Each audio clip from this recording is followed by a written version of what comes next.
Is that okay? Then, is that everybody in the room? Okay, and then at the staff table?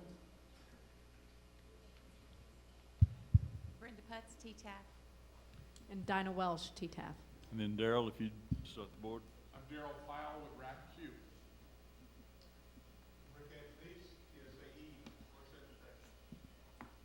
Courtney Edwards, RAC-E. Lori Benson, RAC-E. Robin Garza, RAC-Q. Kathy Rogers, RAC-R. Lisa Price, RAC-S. David Reeves, RAC Q. Scott Christopher, Rack H. And Lisa Hutchison, RAC-G. Hey, real quick, the racks that I did not hear, so if I called this letter out and you are from this rack, let me know. Rack B is in boy, okay? Rack D is in dog. Rack J is in jumping jacks. I don't have a law enforcement background. K is in chemo. No, not chemo. Chemo. K is in kangaroo. Kilo, yeah. No K's. R. My bad. S. T is in Tom. Lisa's us. T is in Tom. That's it. Thank y'all. Okay, from here we'll go to the division reports. Brenda? All right. Good evening, everyone. Thank you for being here. We're gonna, Yeah, can you hear me now? yeah. Hello? Okay, there it is. Good evening, everyone. I'm Brenda Putz with TETAF. We're gonna begin the division reports with Lisa Hutchison, Acute Care. Okay, we only had 3 people for acute care tonight, but actually we got a lot of work done. We were supposed to have a representative from STRAC come and present their data. They have created a stroke registry, and they were going to present what they have developed, so we will reschedule that at another time. But we do commend them for doing a stroke registry for their RAC, and so hopefully they can come and share that with us so more of the RACs can do that. We discussed the upcoming stroke symposium that's going to be at Covenant Hospital in Lubbock on October the 12th. The brochures have come out. They look wonderful. So Brenda, y'all have done a wonderful job with that. Just from word of mouth and from what people have been saying, hopefully we're going to have a good turnout for that. Also, Brenda and I met with the Texas Cardiovascular Disease and Stroke Partnership. We have joined that partnership, so hopefully TETAF can offer some assistance to them and in how they are handling stroke care and cardiac care within the state of system. So right now we're looking at EMS protocols. So if any of y'all have EMS protocols from stroke or STEMI that y'all would like to share, please send it to either me or Brenda, and we'd appreciate that. We didn't really go over SMART goals since there were so few of us there, but that will be something we'll be doing in the future. And our next meeting we'll have a conference call next month in September and October, and then face-to-face in November. Any questions? I'm sorry, we have conflicting meetings, and so it's difficult to get to everything. Can you enlighten us on the plans of the Cardiovascular and Stroke Council and why they want the protocols, what their intent is? Actually, we're just trying to actually see what their goal right now is, seeing what people are doing in the state of Texas as far as stroke care and cardiac care, and exactly what the EMS is, how they're deciding where to take patients and that type of thing. So when we went to the meeting, Brenda and I were just getting a feel of what they were doing, and what we did was we discussed different goals that we would like to set, and that was one of the goals that we worked on was the EMS transport of stroke patients. I think there's been kind of a disconnect in what they do and what we do, and so that was one of the reasons we went to this meeting to kind of see what they were doing. And when they started to discuss pre-hospital protocols for stroke, we explained that the RACs have probably already developed some of those, and rather than them reinvent the wheel, we wanted to see what was out there in the RACs to bring back to that committee to look at. So, treatment protocols, pre-hospital treatment protocols. Right, and if you don't have any recommendations, then that's fine. I just did not want them to create something that was already done. Yep. I guess that's part of the question is it this council's intent to create protocols that they would recommend that EMS services use? I can't answer that, Wanda. We went to one meeting, and this was the conversation that was going on. So we wanted to investigate, see what you guys have, see what y'all are doing. We're gonna take that information back and report it to them to see where they wanna go with this. And so that they'll know what's going on in the state. I don't think a lot of them really have a clue as to what exactly. Yeah, most of them didn't exactly know what a RAC was. Exactly. So we're just trying to do some We're trying to education. educate them and, let them know what everyone is already doing, so they're not trying to reinvent the wheel or trying to recommend something that won't work, that all the RACs know won't work already, because we've already been there and done that. You know, the other advantage I see with the partnership with that bunch is, whether it's this legislative session or the next one, or the next one, or the next one, the RACs have been charged with building stroke systems of care, and STEMI systems of care is already in process or soon on the horizon. And partnering with them is just another voice in the group to go to the legislator and say, if you want these systems, it takes money. So I think it's tremendous that if we can partner with them and go as one voice, as opposed to the TETAF group over, TETAF Trauma and EMS guys over here, and here's the Cardiovascular and Stroke Council on the other side. So who do we give the money to? I'm not clear on their path yet, but I'll keep you informed as to what they're wanting to do. In the time being, I just want to find out what y'all are doing, what y'all have out there, to share with them as much as we can. Yeah, we mainly went just to see what it was and kind of, what they were discussing, and we're still not real clear on that. We're trying to get there, okay? But with TETAF giving their input, I think it'll help everyone. One thing that came up during our discussion with the RAC division, which I'll go into more detail, but when you send out a request like that, send it to the RAC directors. About 10 or maybe 8 people said they got it. The rest were saying they didn't receive it. So I think what you're doing makes a lot of sense. We'll just get behind it with more gusto. Okay, great, thank you. Any other questions? Thank you. EMS. I am not Dr. Rock, so I'll make this quick. Last TTAF, we talked about getting some webinars together for EMS administrators or whoever wants to participate, directors. Dr. Rock sent a message that the first lunch and learn, is what he's calling it, is September 17th. It's going to be on drug shortages, which should be near and dear to all the EMS providers' hearts. I'm sure Brenda, can we get that out to everyone, since it doesn't have a time or anything? In this meeting today, we talked a lot about making sure geographically the needs of rural and urban are addressed in these. So if we put out an agenda for a whole year and we decide that we want to specifically talk about some urban things or some rural things, people can look at the agenda and say, well, it's about rural and I'm urban, so I'm not going to watch this one.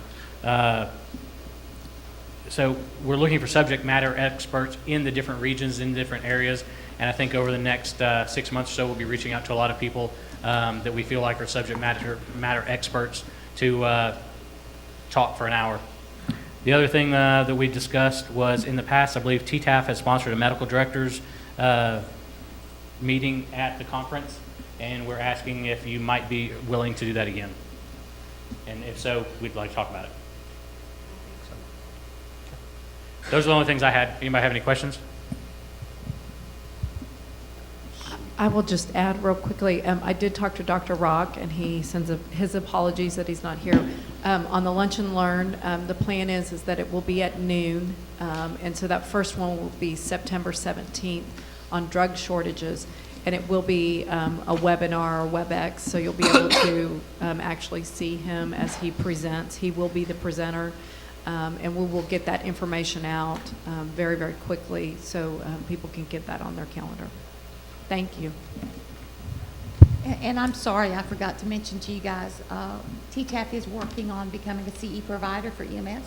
Ricky Reeves had recommended that we consider that. That's in progress, and so we're hoping in the next couple of months we'll have that, and we'll we'll be able to provide that service for you guys.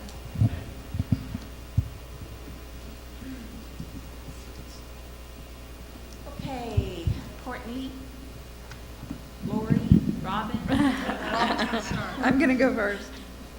The Injury Prevention Division met with Education and Pediatrics.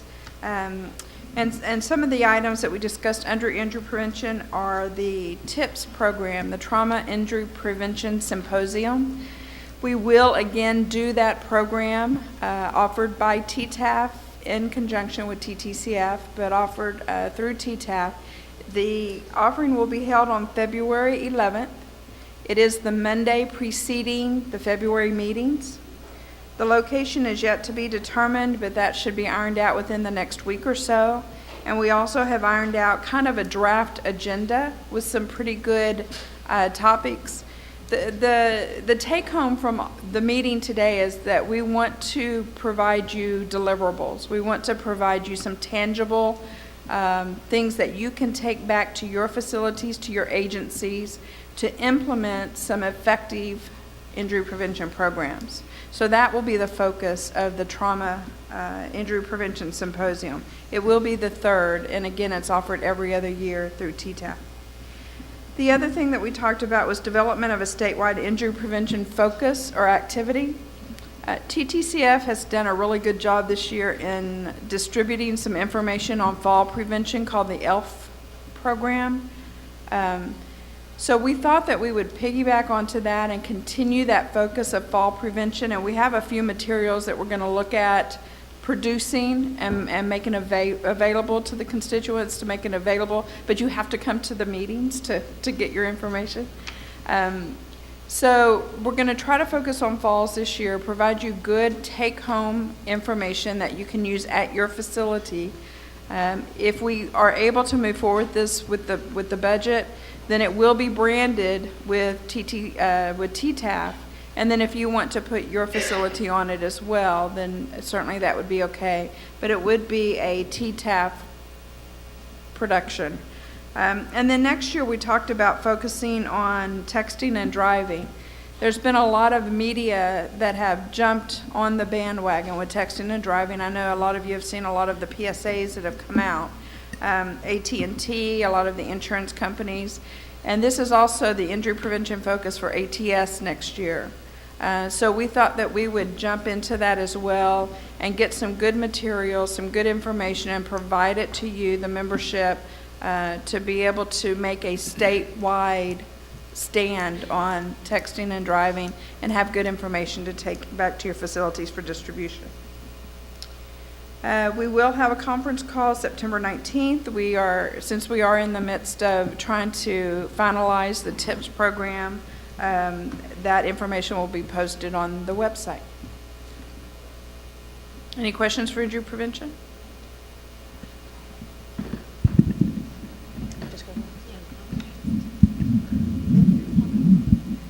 So from an education standpoint, we talked about primarily the TIPS course, supporting that as their next education adventure.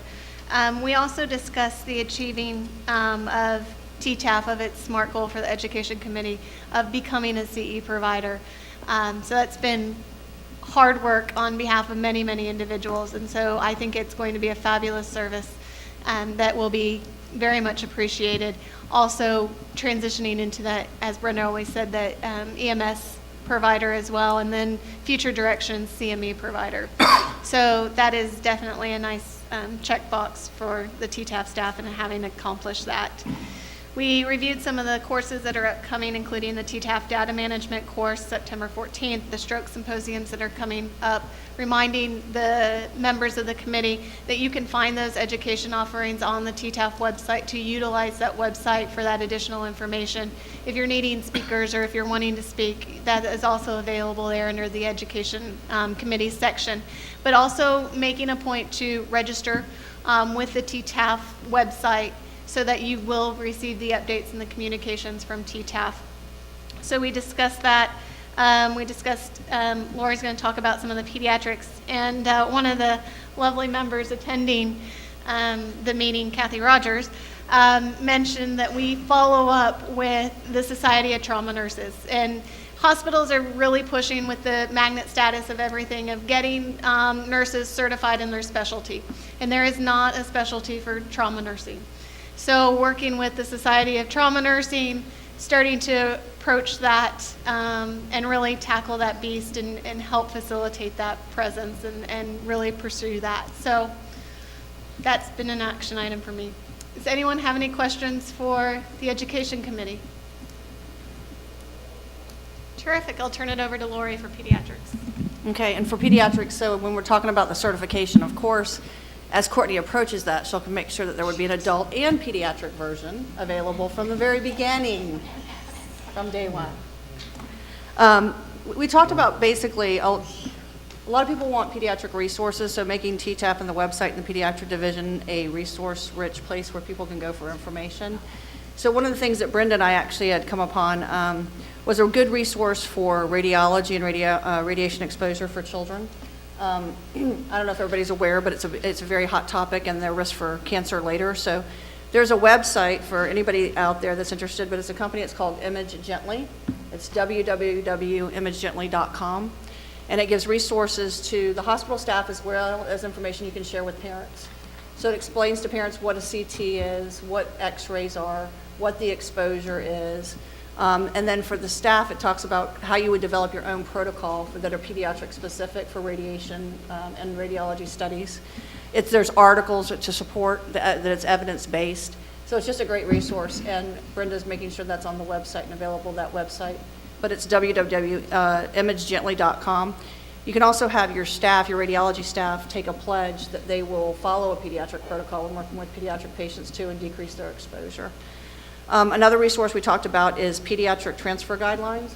There's always a lot of questions about that, so we're looking for RACs as well as facilities to share their best practices as what they use as guidelines for that, just to make it a resource available to those that are looking at development of those type of protocols or guidelines, and as well as the quality indicators as well. The other thing we talked about too was, since we partner up and meeting, maybe partnering up on conference calls as well, so that we could have 3 committees potentially participating at one time. So we'll get that information out to you as well, and we might try to do all 3 so we could get more increase of participation and also get more bang for your buck in that one phone call. And that's it. Does anybody have any questions for pediatrics? Thank you. Mr. Powell with RAC. We had a brief meeting before this meeting. Of course, we've been here with HPP and other purposes, and we'll be here all week. The main thing I wanted to bring to your attention regards stroke, we have a high interest in participating in the stroke program and furthering stroke protocols and working with EMS and fostering better outcomes. So please don't regard our failure to respond to your last inquiry as a sign that maybe the RACs are lukewarm on that topic. It's just the opposite. Also, we are very interested in watching what's going on with the legislature, and Dinah, I appreciate your email today. We definitely appreciate TETAF's focus on legislation and maybe even fostering things that make sense for the RACs. We are in austere times. That led to a discussion on dues, and I don't see anyone saying that the dues structure with TETAF is a problem. So I think we're past that hurdle. It's still something that some RACs need to look at on a quarterly basis, just based on how their funding flows. But I don't think that's an issue for us any longer. In regard to just the RACs in general, I want to mention we also have a huge focus, of course, on disaster management and preparedness. So there's been a lot of energy put toward this emergency medical task force function, and it is really going quite well. And you might remember the tornadoes that hit Dallas. Well, within about an hour's time, there were 120 ambulances rostered from throughout the state ready to respond to Dallas. Similarly, there were ambuses, and it was just a really fascinating venture. And of course, no one had to deploy. There were no fatalities, and there was no need. But from that, we also attended a meeting that involved 12 states recently. And Texas, this was our first time to be in that cooperative. And it was really impressive to see how what we're doing is something entire states are trying to do, and we're doing it within 8 EMTF areas. And so it was pretty pride-provoking. One last thought on that was in Joplin, Missouri, with the tornado that hit. A second hospital in that town learned about the tornado and the devastation to a nearby hospital by the president of the Missouri Hospital Association calling them to say, how's things going? Did you have any damage? So they had no clue. So the communication systems and network and passion we have in Texas is pretty exciting, and glad to be part of this and have your support. Thank you. Any questions? Thank you. I guess we'll move on to the trauma division with Lisa Price.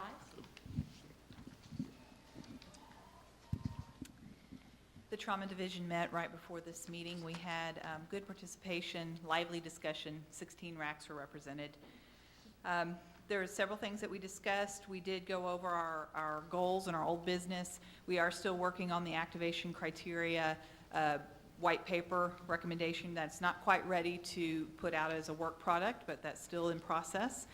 I would like to invite everybody to attend the data management course that is finally coming to fruition on September 14th. I'm really excited about that, and I'd really like to thank particularly Irene Lopez and Garrett Hall for their strong work, and of course Brenda for getting this put together. I'm really excited about that, and I certainly hope everybody has the opportunity to attend.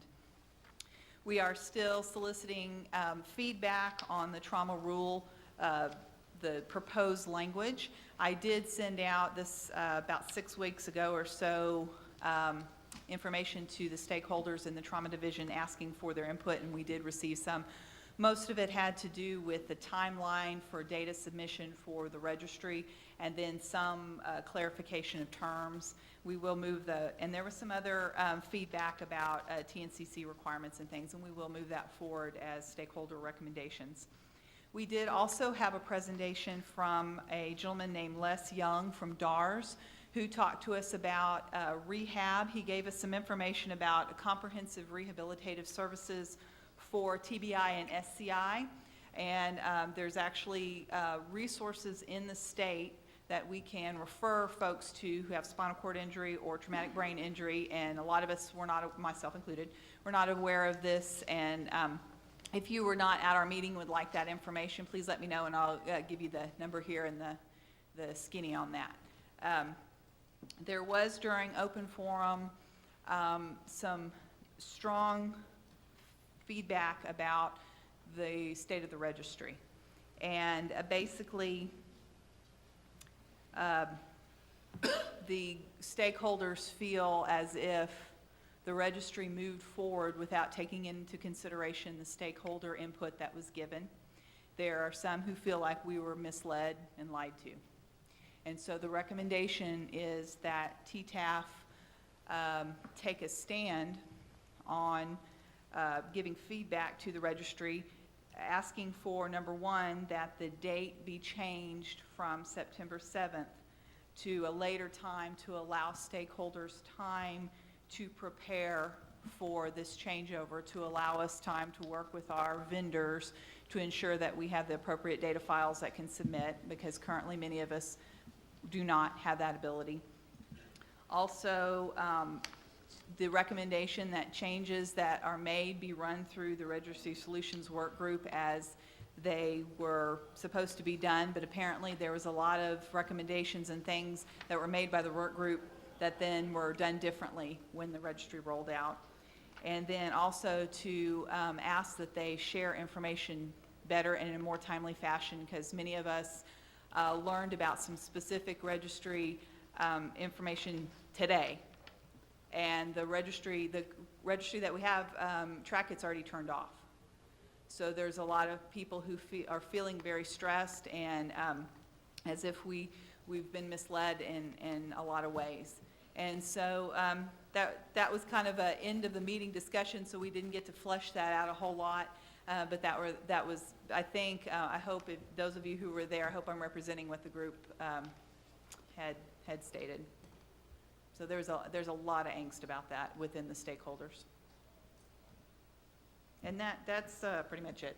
I can't handle anymore. That's about it, yeah. Any questions for Lisa? Trauma division? Okay, Dinah, the update, please, ma'am. Right. And I think I have added that to an action item, the registry discussion, and just where we want to go with the request of us submitting a letter. Greetings, everybody. I think as y'all came in, maybe the food was depleted and they were bringing in reserves. So there should be more coming in if it's not already back there. So we want to keep y'all fed so you're happy for a little while. Real quickly, I'm going to go through the TETAF update. And we've got a number of things happening. And hopefully y'all all voted in the elections. I'm not going to go through that. Y'all probably paid attention and you heard that Dewhurst lost to Cruz, which was very, very significant on a political front. Dewhurst was well established, had a lot of money, and he got bumped. There is no other way around it. And he will remain the lieutenant governor for the upcoming session. There's been sort of a throwdown today that apparently the Cruz supporters, the Tea Party faction has said that they're going to make Dewhurst's life very, very difficult this session. And so it's interesting dynamics that Texas, we are essentially a one-party state with the Republican Party, but then the different factions of the Republican Party where they're starting to feed on each other is really very intriguing to me. In the Senate, with Lieutenant Governor Dewhurst at the helm, there will be at least 5 new senators. Doesn't sound like a whole lot, but when your body is 31 members, at least 5, and we still have a November election. So that is very, very significant. Usually your turnover is about 2 or 3 every cycle. So the Senate will be a whole new body. Your finance chair in the Senate is retiring, and Senator Ogden. And so again, there's just a lot of turmoil that's happening, and this is all at the state level. In the House, there are 41 new House members that will come in January, guaranteed. And that's of a 150-member body. And again, we still have a November election, and so there are several current legislators that will likely lose their seats. It always happens. There's always a handful surprises. So there's potentially in the House, they are estimating that there will be 50 new House members. And so it creates a real interesting dynamic for any of us that have spent any time at the legislature, because it's so much of it is about relationships and who you know, and just, you know, their kids, you've been around them for a long time.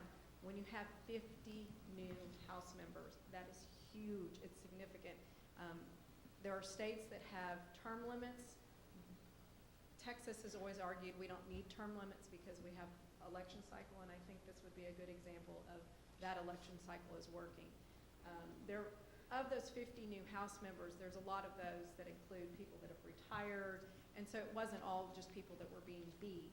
But again, there's a lot of turmoil up at the Capitol, and just sort of the identity of the Republican Party. The House Speaker, Joe Strauss, he does have a challenger already that has filed, Brian Hughes out of East Texas, and it is likely there will be additional people that will contend for that seat as speaker. And as you all probably know, in the House, they do elect who their governing, who governs them, and that would be the Speaker of the House. And so that Speaker Strauss has served for 2 terms, 2 terms as Speaker, and it's been contentious since he has come in, even though he's sort of quieted some waters. It obviously, whenever somebody gets elected, there's another side that's really ticked off about it, and they want revenge. So there's a bit of that. With, as I'm mentioning the speaker, hopefully y'all were aware that there was an appropriations hearing that was held back in July. And the good news for the trauma EMS world is that Speaker Strauss actually came down and attended the House Appropriations. It was a subcommittee hearing, but he actually came down and attended a part of it and made a presentation, or he spoke, which is very, very, very rare for a speaker to speak at a committee. And he spoke specifically about designated funds, that those dedicated accounts should be used for the purposes in which they're intended. And he used the trauma system as his example. So that was a huge, huge win for us. I mean, we don't have any additional dollars in our account now, but that recognition at his level, and then for, obviously, you have the members of that appropriations committee all nodding their heads emphatically, and everybody's known about the shell game that goes on with funding at the state level, but again, to have it at that level, acknowledge the chair of the appropriations committee, Jim Pitts was also there, and so, and we got some media play out of it as well, in working with our communications person and then some of the contacts that TETAF has, we were able to spin that a little bit further. It's an early, to have that in July, we've got some time that we've got to sustain that, and then we're going to have the fun part of educating at least 46 new legislative members and probably more. But again, that is good news for us. We haven't had a champion step up like that for us in a long time. We've been the ones sort of pulling at their coattails saying, hey, remember us? So to have the flip of them actually pushing is very exciting. There's some discussion about switching gears completely about TETAF and the CE applications, and Courtney had mentioned that as well. We're really excited about that work, and Vicki Jowl, who is doing that work for us on a consulting basis, has done a fabulous job. I also have on my notes to mention the registry, which we will, I'm sure, discuss a little bit further, but both Brenda and I have attended those demonstration projects that the state put on, and I know many of you all have as well, although there have been some more changes since that point in time. I also want to mention the fact that we have, on a business side of TETAF, been approached about the contingency surveys that the state requires certain facilities to have a contingency survey. When TETAF surveyors go in and provide a level 3 or a level 4 trauma survey, a report is submitted to the facility and various deficiencies are noted. And we don't know exactly what the number is or what the threshold is to trigger it, but DSHS will require that a contingency survey is done on facilities that have a large number of deficiencies.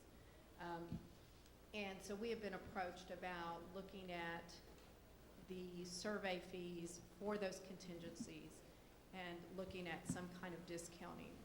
There have been some discussions with the board. We're continuing to gather additional information on that, and just trying to figure out where we need to go with that. So I just wanted to, for the individual that's in the room, there have been some discussions that have taken place, and we will have a board call.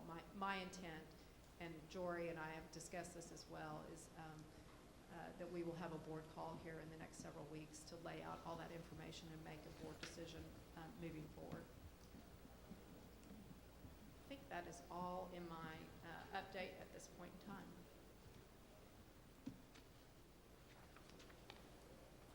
Any questions? The next item on the agenda is special committees. So there's two things I want to bring up. There's actually two committees that we need to reinforce, and one is we have a finance committee. We need to readdress that and make sure that we're going to continue to move forward with the budget. And the second one is the opportunity to create a legislative committee, which you can hear that there's. Can you hear me now? The first issue is the Finance Committee, is to make sure that we continue to move forward with the Finance Committee for the budget. The second committee that we would like to propose is the actual moving forward with the Legislative Committee. We're facing a legislative year, and as you can hear from Dinah's report, there will be many changes, and so it's a great opportunity for us to have a voice and skin in the game. And then the other committee that I would like to propose is that we have an opportunity to look at special projects.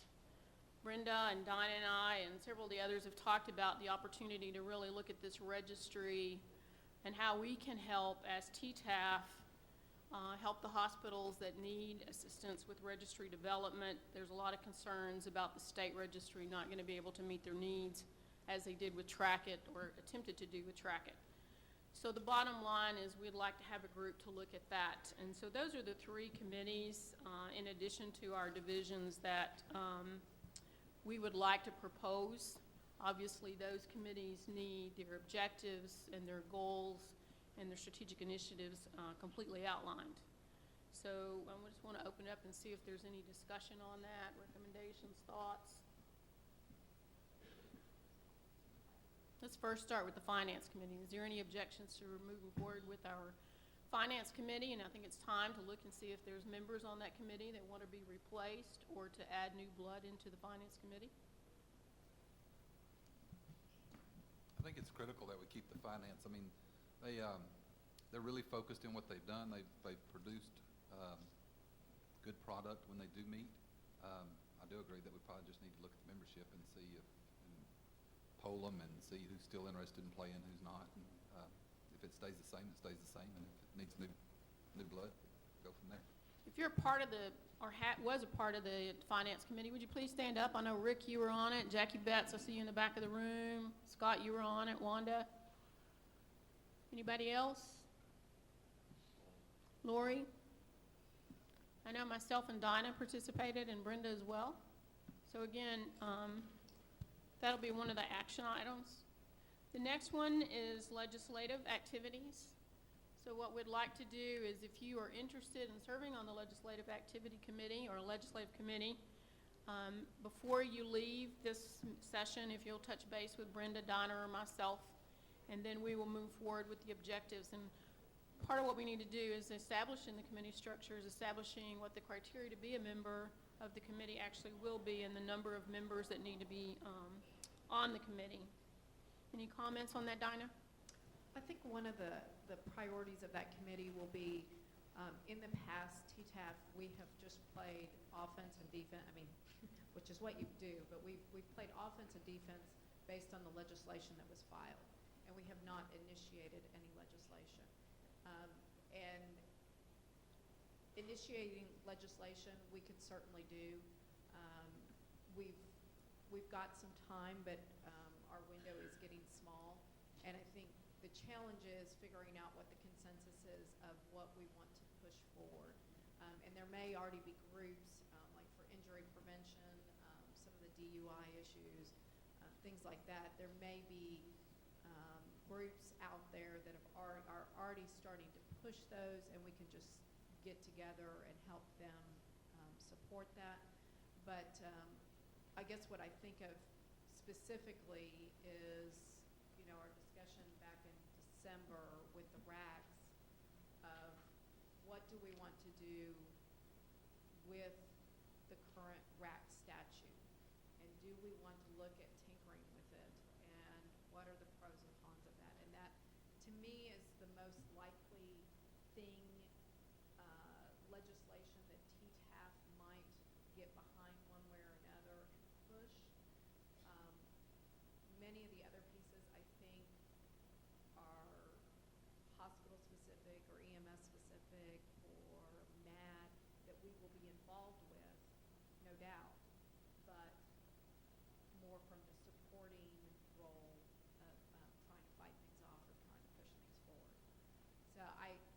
guess as we form this legislative committee, I'd really like for us to light a fire and figure out where we want to go with any possible RAC legislation. And I think that's something that we're going to have to really pick up. And we've done it, but I don't know at the end of the day that we have a consensus of we want to do A, B, and C. Because when we look at A, B, and C, well, does it affect D, E, and F? And we really don't want to touch that. You know, I think there's some challenges. The other opportunity needs more discussion. It certainly needs board review, board approval, and the ideal is to TETAF to look at a system enhancement for each year and to create a certain amount of dollars that we're going to reinvest back into our community, which is the EMS trauma and acute care system. So obviously that needs more information, more discussion, and it needs to come back to the board with the formal approval once we've got a group together to do some brainstorming. And so I think the number one issue that we all can see in front of us is kind of like the elephant in the living room that everybody walks around is the registry. And there are a lot of people who have used Trackit, and they're extremely concerned about using the new registry that's coming out. And so is there an opportunity for TETAF to do something creatively to help those facilities get a registry, buy into a registry that's already existent, working with different racks with the registry? So that's kind of what that one's about. So we haven't even decided what it should be called. It originally started with maybe special projects, but system enhancement is probably the best one to, because the goal is for it to be something that we invest in on an annual basis, whether it's education or equipment. Dinah, Brenda, any comments on that? I think that actually tags well into, and I won't go there quite yet, but the TETAF fundraiser. As we look at the fundraiser moving forward, the idea is that we are fundraising for enhancement of the system and not just TETAF's bottom line. So to get around some different initiatives or causes that will reinvest or enhance the system as we know it.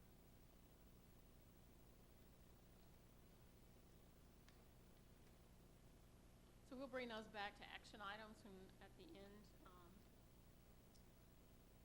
Okay. Scott. Wait, we go to Jim's report. Is Jim here? Oh, and just the additional, I will share a little bit further on the fundraiser.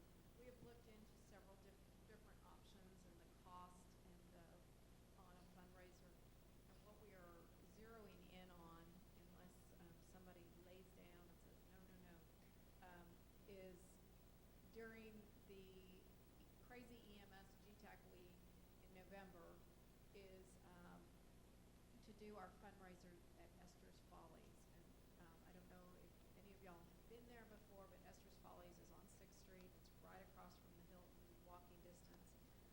They do a great sort of Saturday Night Live kind of skits and music review. And it's very, very, very, very funny, very Austin. They will, they take current events and make light of them. And they would be able to, if we wanted, have them pick on certain people in our community if we provide them with a little bit of information. But the idea is, so for those of you that aren't, if you're in the room, you're safe. If you're not, Eric Gifford, you're in trouble. So, and looking at nights during that week, we figured that we could do it from like 3 to 6 a.m. and there's really not anything scheduled at that time. So, but in all seriousness, we're looking at Sunday evening. And there is a home UT football game on Saturday. For us to do it that Saturday, they want to charge us a heck of a lot more than for a Sunday. And we can rent out the whole facility, do a reception beforehand, do the review and have the reception afterwards.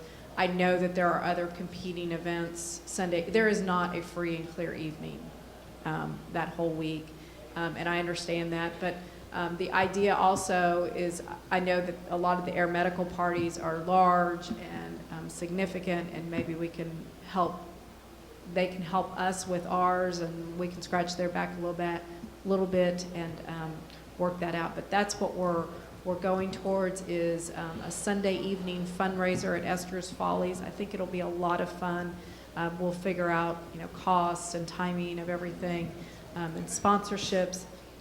But put that on your calendar, and unless I hear otherwise, we will move forward with that. I think it'll be a lot of fun. And again, the idea is with that fundraiser to be able to fundraise for enhancements to the system and not our bottom line. That is all. Jim here? He is not. He unfortunately had to attend to some work back in Houston. I believe they had some significant things going on at their facility. So I will give his report. Let me pull this up hopefully real quick. Because we did not have a meeting in July, on July 4th, I guess it would have been, I have the May and the June financials. I've shared with board members those in an email, and then I will share sort of the highlights. Hopefully this is going to pull up. But I will start for May 31st. Scott and I will hand you this paper here in a minute. The year-to-date income as of May 31st was $609,000. Oh, good. I can pull it up real quick.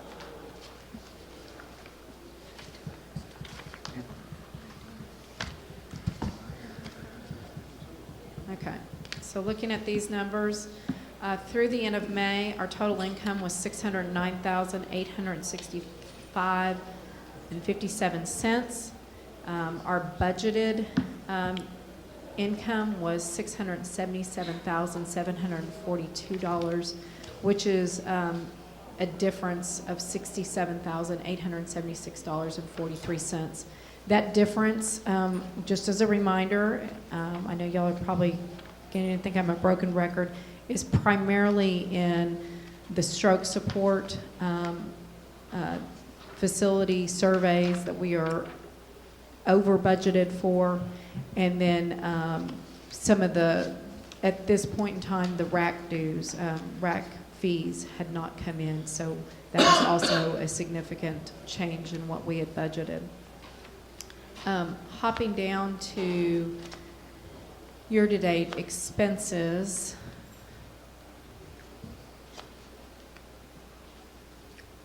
Our year-to-date expenses, I'm sorry, I should have increased the size on this.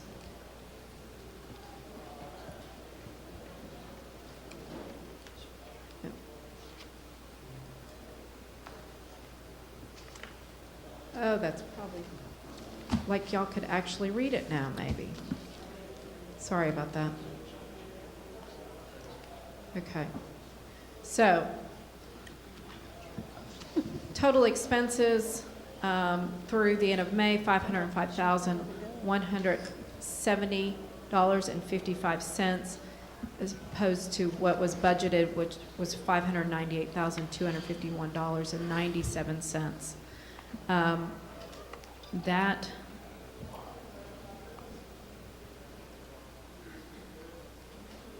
so our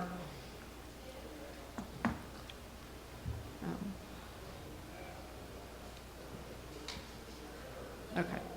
So our net income through the end of May, $105,819.63, which is $25,200.35 over budget. So while our income is less than what we had anticipated. Our expenses have been less, and so we do still have a positive bottom line. And that's, again, through the end of May. What's the fiscal year? It ends in, it's September through August.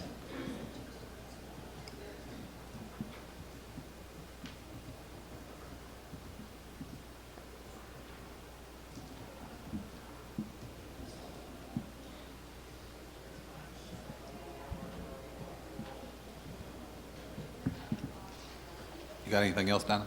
Yeah, I'm sorry, I'm just switching, that's for May, and then I'm gonna try to be quicker about getting through.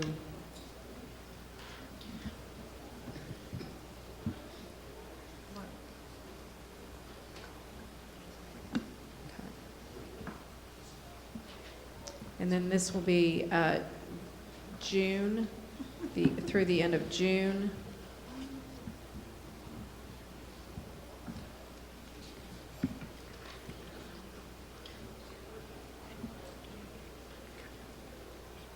Okay. So through the end of June, we had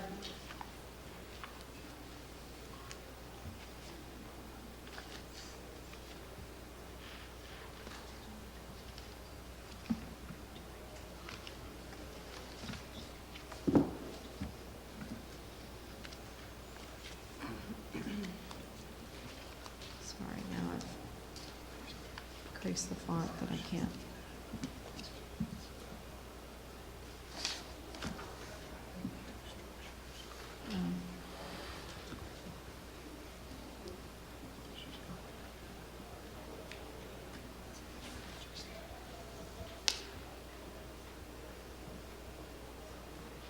How do I pull my tabs? Anybody? Because I don't have my right tab up. I should have the different tabs at the bottom. Just tell us.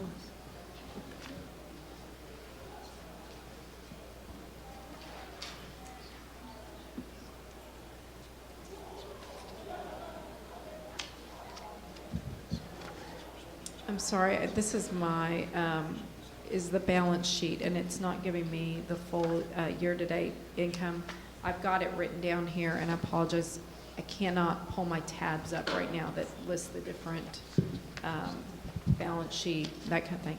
I am happy, Madam Chair, I've got the numbers that I can read off, or I can work to pull it up here in just a minute. You guys want to go to dinner, or you want to do the tabs? Okay, read it out. Okay, so year-to-date income through the end of June, 675,000, and I'm not going to do the cents. I'm going to round it off. Year-to-date budgeted was $742,538. Year-to-date expenses was $563,848. Budgeted was $667,847,000. So essentially, again, our income is less than what we anticipated. Our expenses are less than what we had budgeted. So that leaves us with a year-to-date net income of $112,457, and we have $36,539 more than what we had budgeted through the end of June. So while our income is less than what we had anticipated, we've been able to keep our expenses low, and that is primarily the biggest reason for that is because we aren't doing the survey. If we don't get the survey income, we're not doing those surveys. Our trauma surveys are tracking where we thought they would primarily, so that's where we are. And again, I'll give you this. I apologize for the technical snafu here. Anything else for the budget? That is it. Mr. Christopher? I apologize. Something came, they had a conference call, or this board had a conference call on June 6th, and I was unable to attend it. And the meeting was recorded, and I went back and typed up some minutes based on the recording, but the recording didn't you couldn't hear what the recording said until after the roll call. So I apologize in that I don't know which racks were on that conference call. I checked with Brenda and Dinah, and I guess they assumed I was on the call. And bottom line is we got some weak attendance minutes for June's conference call. So I think the board member roll call, based on the discussion that was had during the call, is pretty accurate. Anyway, the minutes from that conference call are posted on the website and have been for some time for review. So I guess I would just entertain a motion to accept those minutes as presented, or if somebody knows the RAC attendance, please share it. And we could, Scott, with that, if everybody will be honest, if you did attend, we can update the minutes certainly to reflect that attendance. And some of those we can obviously pull from those board members that were present and anybody else that spoke, but be happy to update that if you will email Scott or I. So we want to hold off on the motion? Okay. Anything else? No, ma'am. Open discussion. Anybody in the audience have something they want to make the board aware of? Speak at the mic. If I have to, you have to.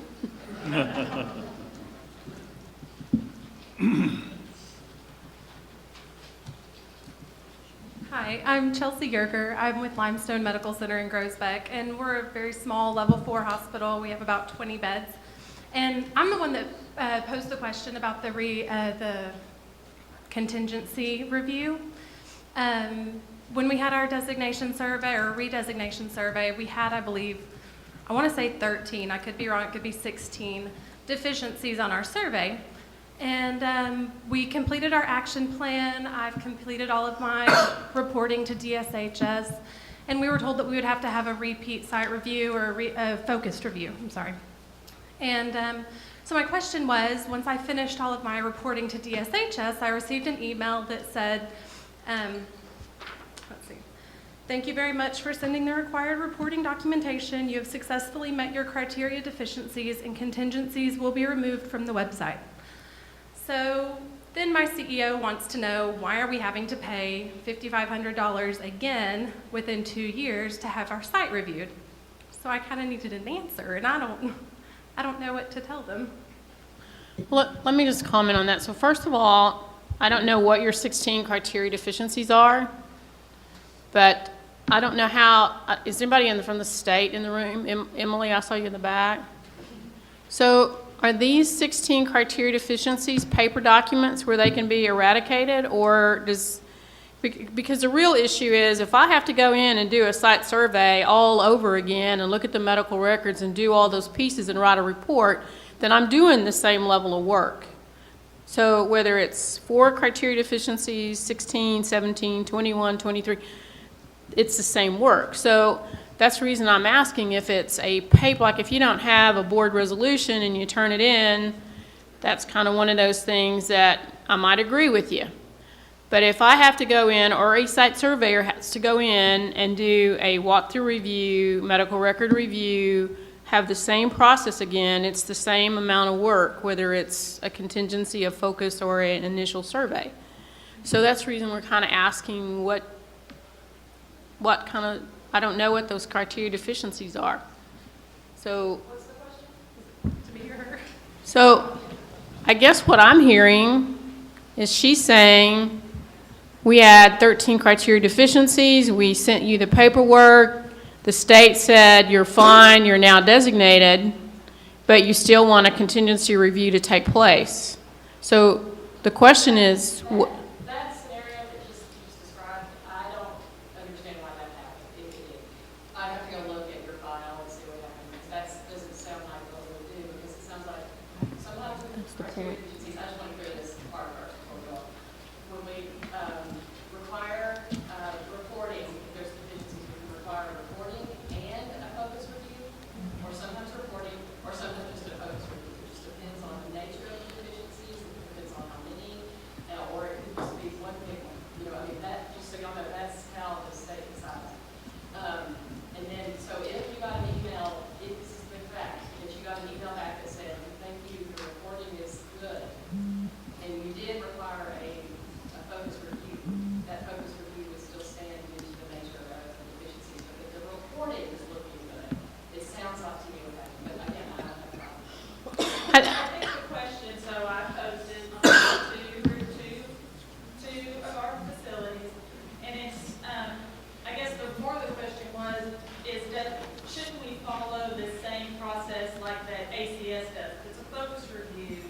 then it's a decreased amount. Surveyors come out, but it's still a smaller amount for the focus review versus a failed survey where they are no longer a designated trauma center and have to reapply and go through the full survey again. So But- that's where the question, lots of words have been going around, contingency, secondary, focus review. That's exactly why I'm asking what were the issues, because if I'm the surveyor, anybody's the surveyor, and they go in and they have to do the complete rework and do a survey, that's one thing. If you tell me it's, you're not following your activations and I can go in and spend an hour looking at your activations, that's another issue. But, the college requires a full review regardless of what you're doing. So, But the fee's not the same. Chelsea, did you receive your designation plaque or? Yes, we have received our designation through 2014. And so that was the question my CEO had was, I don't understand if we're already designated through 2014, why are we having to pay this fee again since we're already designated? well, I just, personally, I think this is an issue you need to address with the state to get the clarification. It sounds like there's some miscommunication between your hospital and the state designation process. Okay. But I think, just for clarification, if the hospital has a site survey and there are criteria deficiency that requires a full survey, then it's typically the full service expectation. Without more information, it's really hard to say, because it sounds to me like whatever your criteria issues were, you were able to address it with pen and paper. Right. That was my understanding, is that through the required reporting that I've already done, those deficiencies have been met and reviewed by DSHS. It's really hard to say because, there's a lot of rumors that are out there. Somebody called me the other day and said, this hospital has 17 criteria deficiencies. Why do they have to pay for another site survey? And my answer, and I could probably pull that email up too, is if you have 17 criteria deficiencies, why is it a focus or contingency review versus a failure? 17 site criteria deficiencies, that's a lot. That tells me that there's a lot of commitment issues in that hospital. So if you follow the American College of Surgeons, they have type 1 and type 2. So we've never really gotten into that at the state level, but it sounds like what you're reporting is that you have paper issues, board resolution, medical staff resolution, something that's paper, if you can send paper to the state and address those issues. I don't know without knowing your hospital. Any other surveyors in the room want to comment? Well, I just know I haven't done a ton of focus reviews, but I know of the ones I do, it's the same amount of travel time. It's basically another focus review. It's another all-day review. I still have a meeting with the administration to see where you're at on the issues that you failed at on the real deal review. We still do a tour. Probably don't spend quite as much time on the tour, but I'm still looking. Just because it's 18 months later, you still need a traction splint in the ER. So I look for those kind of things. Probably don't spend near as much time in x-ray or lab unless there was an issue there. And then I still got to come back and look at the same number of charts and spend 4 or 5 hours reviewing those charts and typing them up and all that stuff. And then once I get home, I'm spending pretty much the same amount of time, basically a day, typing up that report, binding it, getting it ready for mail and stuff like that. So it's just a sliver of less work to do a focus review than it is to do a real deal survey. So that's just my experience. Lori? And I don't think we're questioning the work involved from the surveyor standpoint of the focus review. I think, and we're not trying to cause trouble here, okay? There's a process, and I think the process is on both sides. It's a communication gap. Yeah. Because they've been told they passed, okay? They had some contingencies, they did the plan, and the state said you passed and changed their date. But then they're getting a bill because TETAF, as I've been understanding, they have to go do a contingency review. So y'all are moving ahead with what you think you have to do. And there's a disconnect there. We passed, we did the work plan and we passed. And so we're not questioning the work that goes Right. into a focus review, but something is not right here. I agree with you. And I'm trying to support the two facilities as the chair of our RAC right now. That's the reason I'm looking at Emily, because I don't understand there's something in the communication process. The email she read, I got to tell you, if I was the CEO of that hospital and I got an email that said, thank you for submitting the paperwork, you are now designated, I'd be asking the same question. Is there anybody in this room that wouldn't be asking that question? I think the issue here is we don't have that email in front of us. I don't know what that email says. She just read it. But I mean, I don't have a file, I don't know what the contingencies are. Right. We're not trying to put anybody on the spot. We were just, like we did, we asked TTAF a question, and then we asked the state a question.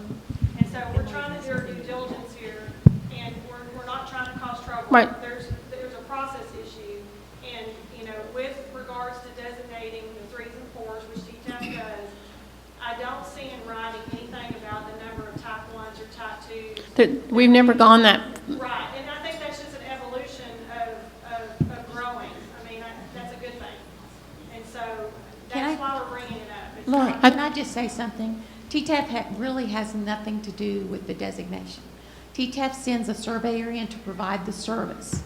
That report is then submitted by the facility to the state.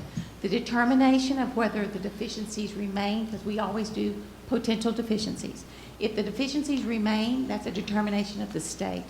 TTAF is only there to provide the survey service and to provide you with a report to submit to the state to request designation. From that point on, DSHS makes those determinations. So whether or not you need a contingency survey is a DSHS decision to make. TTAF will not come in to do a survey unless the facility makes a formal request to come in. I think, I know that sometimes people get TTAF and DSHS kind of crossed and mixed. The only way that TTAF will come in is if your facility requests through TTAF another survey. That's where our question came from. We understand that, but the state says she didn't need one, but there's a bill coming from TTAF for one. We were told at the time that we would have to have another. Right. They requested a They requested survey, the or they survey. would not have gotten a bill. I think that y'all are to be commended for bringing this forward so we can have this discussion and begin to think about, okay, how are we going to handle this? But in listening to your situation, I think the best solution for this particular deal is for your hospital to meet with the state one-on-one. And then after that, I think this would be healthy to bring it back to the next committee to find out if we need to address contingency surveys or the type 1, type 2, and just so everybody in the audience knows what I'm talking about, in the American College of Surgeons, they have 2 types of deficiencies. If you have one type 1 deficiency, like related to compliance with activation or your medical director not doing this or you don't have this, the certifications regarding patient care, you don't pass gold, that's it. The type 2 deficiencies are usually paper type issues. The board, the peer review needs to be mentioned in the medical staff or something like that. And if you have 3 of those, you don't pass. So that's what they're talking about with those types. So the state has not really gotten into any of that. But in this particular situation, I think the best solution is for you all to meet one-on-one and address that, and then bring it back to us so we can learn from that particular process. And I think it should come to the site surveyor process. Anybody have any comments on that? Any other surveyors have any comments? So Lori, does that answer your questions? Yes, and we appreciate your time letting us discuss that. No, I think it's healthy to bring it here. I believe in transparency, but in this situation, I really think that listening to what she read, it needs to be addressed between the hospital and the state. Well, I mean, I don't want to speak for DSHS, but I know ever since the trauma system in Texas was developed, we wanted to try to keep facilities in the system. And I know I've done several, the few focus surveys that I have done,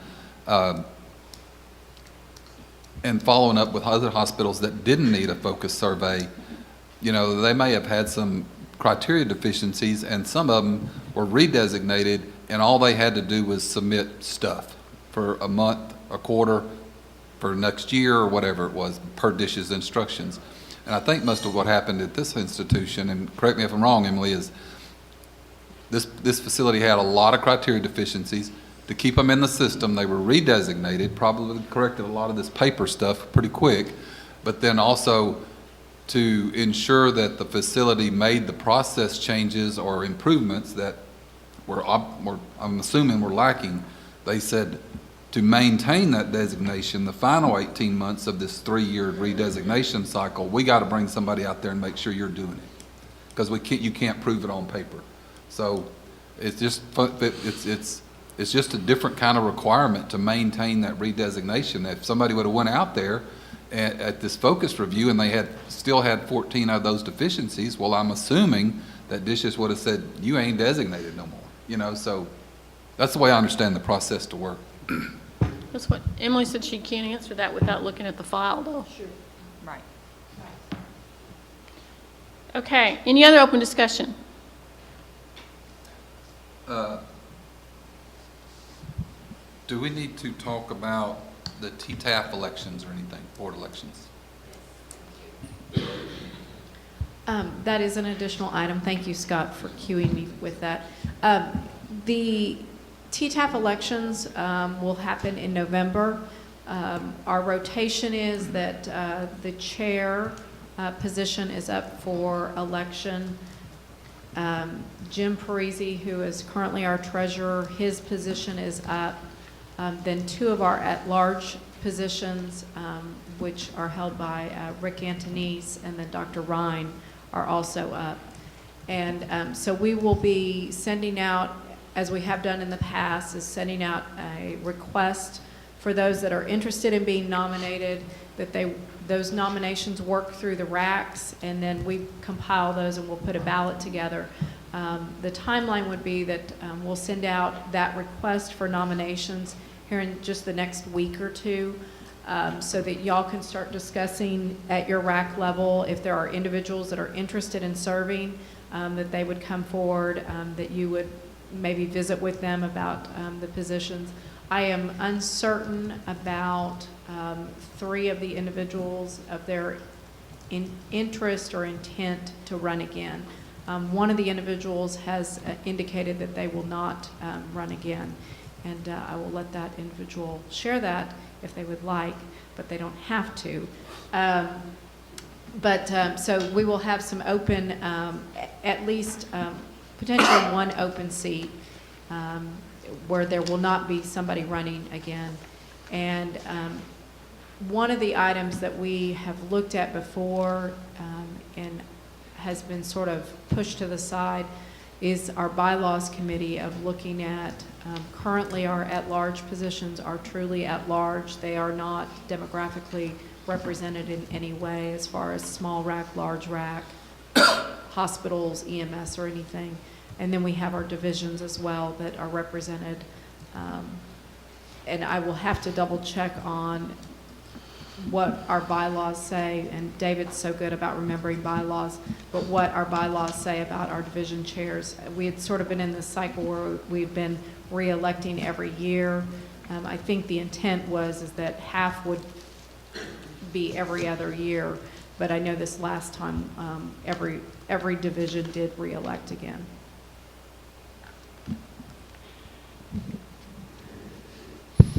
Speaking of the one who is saying that they're not going to do it again, I'm the position. I fill for you an at-large position, which has certainly been a privilege and of interest to me to learn more.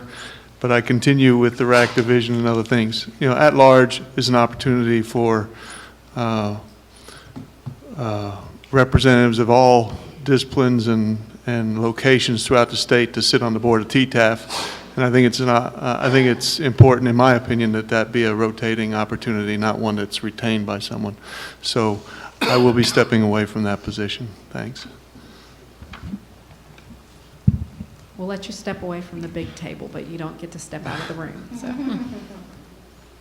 Christine, did you want to say something?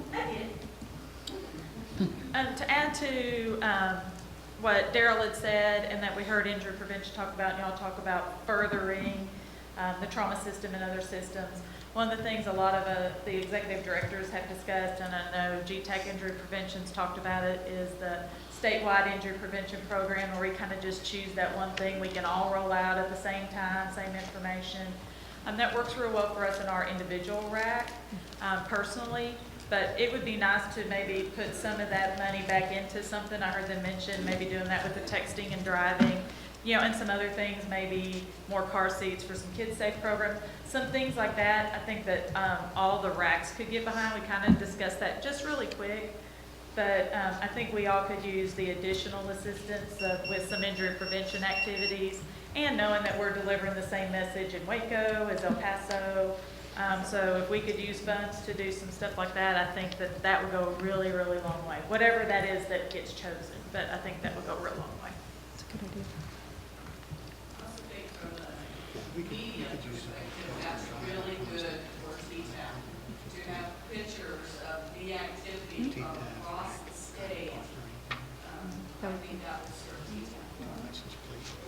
I think that's a really good idea, because I know in just my travels around the state, you know, the different areas and what they focus on, there's not a statewide message. I mean, and you want it to be localized to a certain point, but some of these issues are universal, whether you live in Alpine or in Beaumont or in Dallas. Drinking and driving. And that's what we did in our group. We're like, okay, so, again, I mean, you made that easy. And hey, that's trauma, stroke, okay, that's everybody in the region is gonna focus on trauma and stroke and pain. And we're all gonna focus on the good guy and Haiti. And if we just, you know, look at some of the things, and that's made a difference, but we can't afford to buy all of the same stuff, or even all of our entities. So any support on anything like that, I think, you know, and other racks can speak up, I think that would go a really long way in getting our message out there. That's an excellent. I think it's statewide I even think if we're looking towards having to maintain the driver responsibility, it would be very nice for us to be able to go to the legislature and say, you know, we put our money where our mouth is. Across the state, this was an initiative that we did. Let us show you the pictures, let us show you the people, let us show you. And instead, that makes a big difference, I think, than just being able to talk. So, We have newspaper articles from all across the state, I just think that would be helpful. Strong I agree. idea. Anybody else have anything else they want to bring up? I have one more thing, and we just didn't have a representative of the Acute Care Committee, but we have a STEMI conference in Houston on September 22nd. Pretty high-powered conference. It's going to be held at Rice University. So there's got to be brains involved if it's being held there. And the price is low. I believe the highest price on it, Darrell, do you remember the exact registration? It's like $50 or something. Yeah, I think the highest, I think physicians might be 75, and it goes down from there down to a student rate. But September 22nd, you can go to the CETRAC webpage. The CETRAC is with one T now, and it's over on the right-hand side, and everything for registration is there.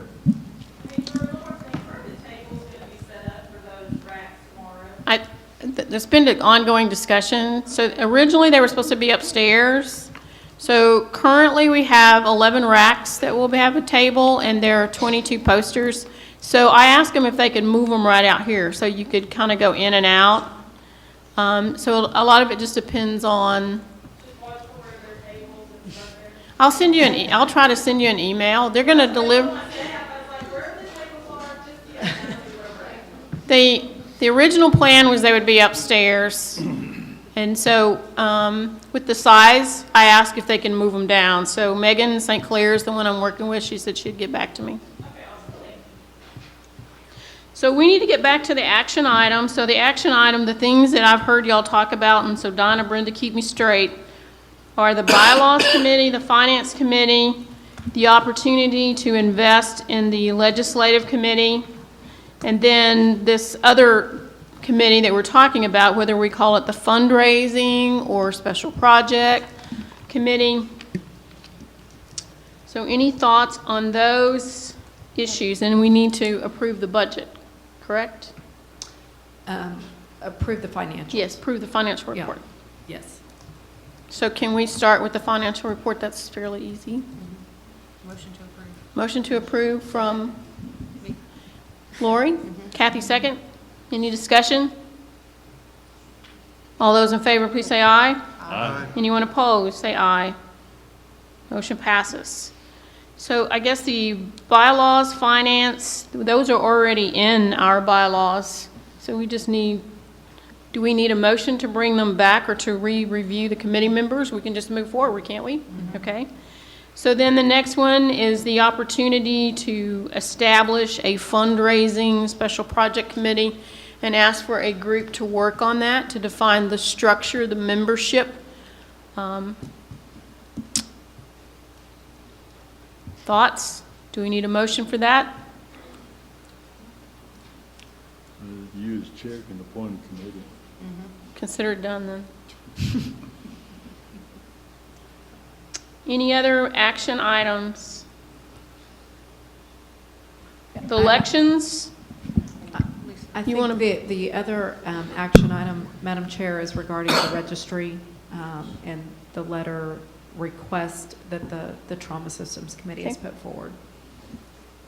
Did you hear that discussion? Yeah, I heard it, so do you want to make a motion? So, I'd like to make a motion on behalf of the Trauma Division that a letter be sent from TETAF to the registry. Actually, I'd like some input on who exactly do we address the letter to? It's the epidemiology division. So, okay, Epidemiology Division, requesting 3 things. First, that the date be changed from 9/7 to a farther date in the future to allow stakeholders time to prepare adequately. Second, to utilize the RSWG, the Registry Solution Work Group, when making decisions. And third, to provide stakeholders with more information in a more timely manner. And I'll have better language with that. So from the time frame, I want to be realistic. So should we say, move it to a time frame in the, after January, in the spring? I mean, they're going to choose their date, but, so if you say move it to a later date and they say October, then it really hasn't helped us. True.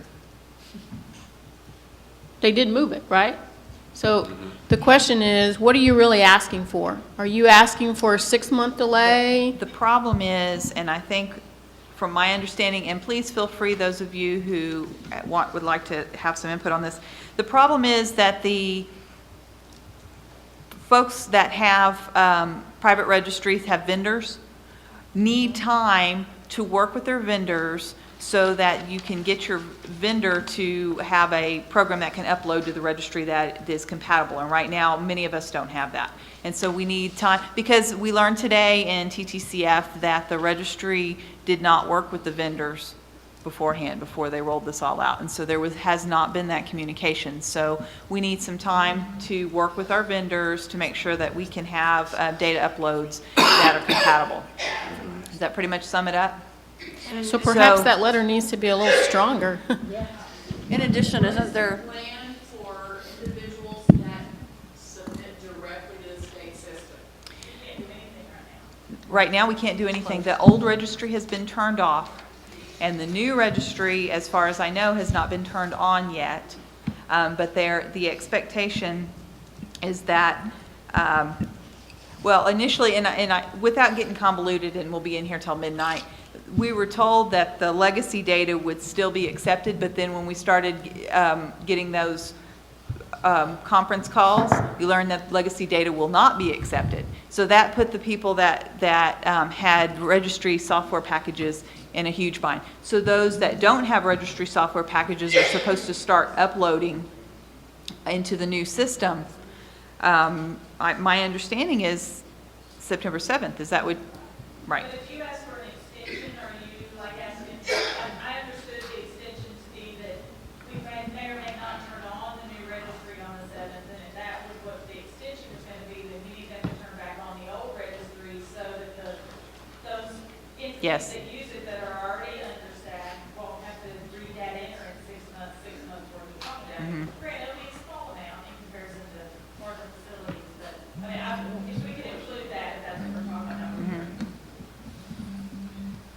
Well, I see, the way I listen to it on the sidelines is 2 things. One is decisions were made without the input or the advice or the guidance of the Registry Solutions Work Group. That's one, right? That is correct. And then this whole delay and put it on hold for a while is only because they said that now it's mandatory to report first and last name, right? Correct. I understand that some of the hospitals that use a third-party software will have to get those fields added. It's going to take some time.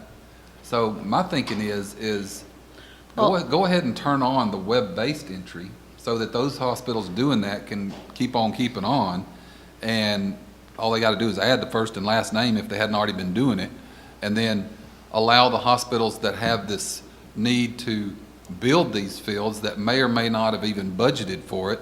I don't know how much it would cost to add 2 fields, but there's a budgetary issue there. Allow them 12 months to get it done, you know, and in the interim, they can continue to submit their data the way they've been doing it for years without the first and last name for 12 months until they can meet that requirement. I think really there's a bigger issue than that. I mean, why do they need the names? Why do they need the names? I mean, well, somebody told me earlier today that part of the push for the names is so that at the state level they can link it. You know, we've asked them before to try to link trauma registry data with ER discharge outcomes or whatever. I agree, but you got to walk before you can crawl. They have not proven that they have any integrity in that department. So if they can prove they have integrity, then I might want to send their name. But I personally don't want Jory Klein, an aggravated assault, or the assaultee in the registry so everybody else can find it. Because I'm not sure that that registry is going to be protected. I mean, are you not hearing that other things are being released and broken into? So, sorry, Emily, I'm not picking on you. But Let me just kind of touch on waiting the 12 months. You can't send any data without the first and last name. well, what are you doing with it So anyway? we don't want to wait the 12 months. What we really want is for them to cut the old system back on so that we can continue to upload and we continue to use Track It until they fix it so we all can use it. We don't want the hospitals that manually enter to manually enter, and then we hold the data until they decide to fix it. Because then it's just a quandary that will never get resolved. Let's have them turn the old database back on, and we'll continue to submit the data until we effectively and efficiently test the new system. They shut it off for us to be able to use it without us testing it. And that's just, we shouldn't accept that. That's just not the right way to do business. I guess my issue is stronger than that. I don't know why we're going to invest in a registry that everybody in this room feels like it's going to be a repeat of Track It. Right. Why can't we get in the room and figure out what needs to go into that registry to make it work long time and have a success for Texas versus another failure? It's very frustrating. I know it's not you, but I thought we were going to test it, and really test it before we actually had a go-live date. And we didn't do that. And I think that's the message we need to send. We need to have the opportunity to really test it before they say this is the go-live date, to make sure it's not another Track It. any other comments? Lisa, back to you. Well, I do think we need to have a stronger language, because clearly, what I hear from the stakeholders from our meeting is that the state kind of acted on their own and did not take into consideration the stakeholder involvement that they asked for. They asked for it, and then they didn't use it. And then just exactly what Urban said, we have no testing to prove that our data is safe and that the system will work. So perhaps I still think these issues need to be addressed, but we'll use stronger language, and I don't know exactly how to word that, so we need the fancy TETAF wordsmith to figure that out for us. I was going to say, we have an incredible wordsmith. Yeah. And we will get together, and then I think we'll get together with you and then run it through the board. Can you creatively call bullshit? I know somebody who can very tactfully say that. Fantastic. So that's what I move. Do I got a second? Second. Sorry, Tori. Okay. Any other action items? So I guess we need to vote that we're going to support whatever it is this letter says. The BS letter, yes. Okay. Mhm. We're calling it right here. Okay. So we have a motion from Lisa. Do we have a second? Second. Second from Robin. Any discussion from the committee members? Anybody in the audience want to say anything else about the letter? If we're going to vote on this to send it, will the board have an opportunity to look at it before it goes out, or do we want to give the chair the authority to Careful what you ask for. approve the letter, the wordsmithing before it goes out, or give Dinah that authority, or whoever? I think we should let Lisa and Dinah work that out. I obviously have an emotional venue with them. I'll leave that to the board. I think that's a board decision. We have an incredible wordsmith that's working with us, and she's very politically savvy. She understands where to push and where not to. And I just think so that we can all support it, we can speak to it, we should just see it real. Oh, once and absolutely. directly before it I think goes. the board should see Yeah, it. so that we can support it and know exactly. My frustration is that the data is so important in 2012, and as we move into 2015 and 2020, what we put in that registry today will either make us or break us. And I don't think it's something that we should just let somebody shove down our throat because they say they have the authority. So they do have the authority, but it's our data. I mean, let's not underestimate, we're sending them that data. So I just think we should really think about what are our options here.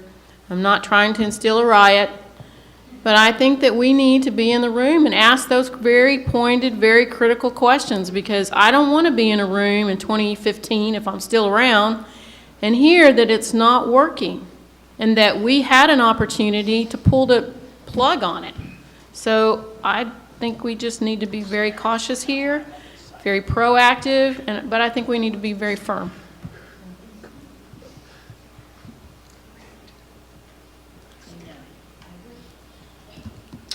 Anything else on open discussion?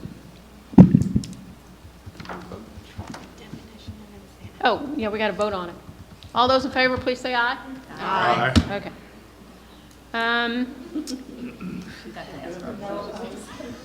Oh. Anybody opposed? Okay. So this is our 20th anniversary for the EMS Texas Trauma System. Those of you who don't remember or weren't involved in the participation, the Omnibus Bill in 1989 actually gave us the authority to create a EMS Texas Trauma System. The rules were actually passed in 1992, so this is 2012. We can all do the math, even without a registry, right?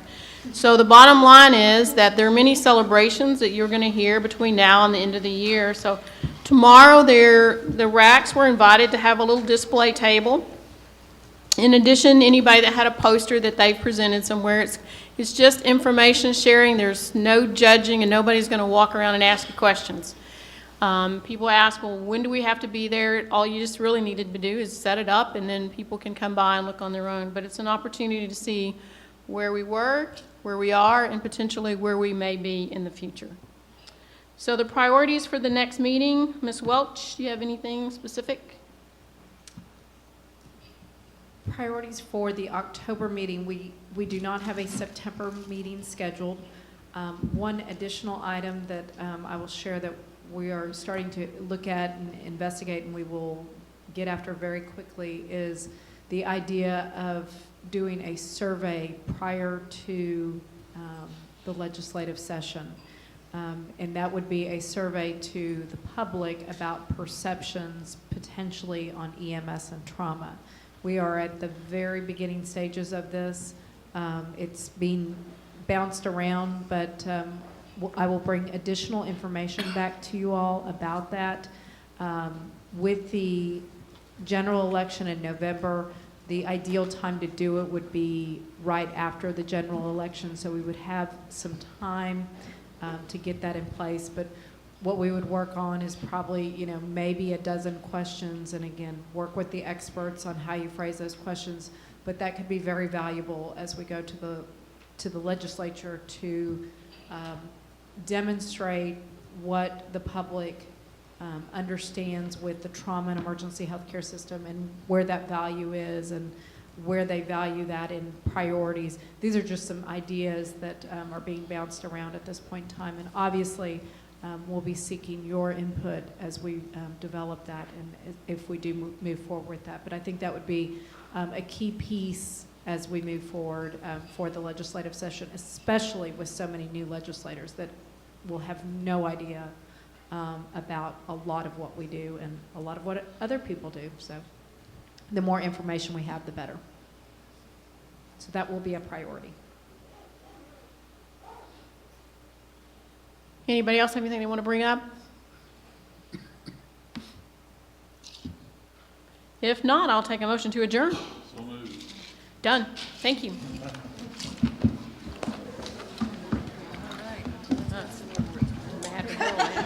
Well, that also do a step outside. You don't have to go far for that. Where you want to eat? Well. We had a pretty good lunch tonight. Tonight, or is there? Probably doing sushi.